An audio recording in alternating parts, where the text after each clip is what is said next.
We have every right to dream heroic dreams.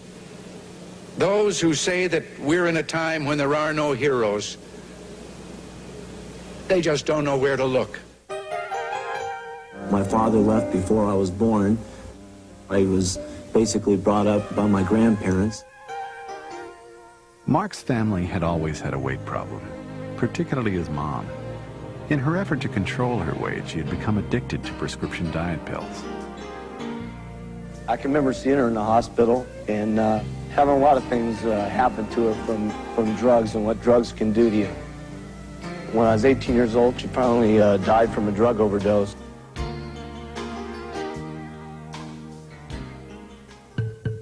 In search of a way to avoid the type of suffering his mom had gone through, Mark attended an herbal symposium conducted by the Republic of China. What he learned there convinced him that herbal nutrition could be the key to safe and effective weight loss. He then sought out the best manufacturer for his products. And from a small office in prestigious Beverly Hills that also served as the company's warehouse and distribution center, Mark made over $23,000 in his first month of business. Spreading the word about Herbalife through ads, flyers, and his business opportunity meetings on Tuesday, Thursday, and Saturday, one of the first people to respond was Jerry Satanovich.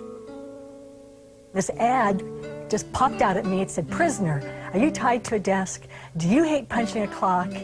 And I looked at that ad. It was I tore it out. It was the only ad I tore out. It was the only ad I responded to, and that ad Mark Hughes answered. Always looking for a way to increase sales, Mark's first promotion was a weekend getaway vacation to Palm Springs. 9 people qualified, and it pushed Mark's royalty check to over $2,000. By the end of its first year, Herbalife sales had reached an astounding $2 million, and the company moved to its new office and warehouse in Culver City. Quickly outgrowing that space, Mark had to acquire an additional warehouse just to accommodate the incredible amount of product being shipped. And on September 12th, Mark gave out the first production bonus award for $21,000. With sales of $10 million by the end of the year, Herbalife began its first international expansion into Canada, with Leslie Stanford leading the way. I remember one day we were just flying. We couldn't believe it. Our royalty checks, my check had gone from $2,000 to $8,400 to $19,500 in 3 consecutive months. There was nothing Mark wouldn't do, even going door to door to explain his concept of use the product, wear the button, and talk to people. He worked tirelessly, spreading word of the Herbalife dream around the country. Over a 4-week period, he spoke to over 4,500 people at 6 standing-room-only corporate rallies across the United States and Canada. Now it was time to take the company around the world. Herbalife's next step was to go down under, opening Australia in April of 1983. While at home, the excitement was growing.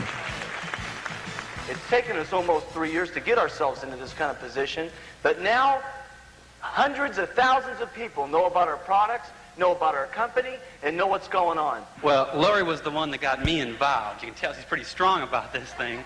I used to be a rock and roll star, so I want to say I've got a tremendous, advantage on you. I have extensive marketing and business background. I've got a degree in ceramics. And business turned into fun and family as Mark welcomed everyone into his home for the first big Herbalife party and into their new corporate offices. With sales already over $150 million, the business was growing so fast, even Mark was amazed. Now, I've been waiting for this night here since before the company even started. Tonight, when I walked into the auditorium, I just couldn't even believe what was going to take place tonight. And sitting behind stage and watching it, all I can say is I can't believe what's happened with all of us in the last 4 years. I can't believe it. The top bonus check that night was for $125,000. When you got money, you can do a lot for your family, for your kids. But in the first year with the company, we made $400,000, and now this, and I still don't have a credit card.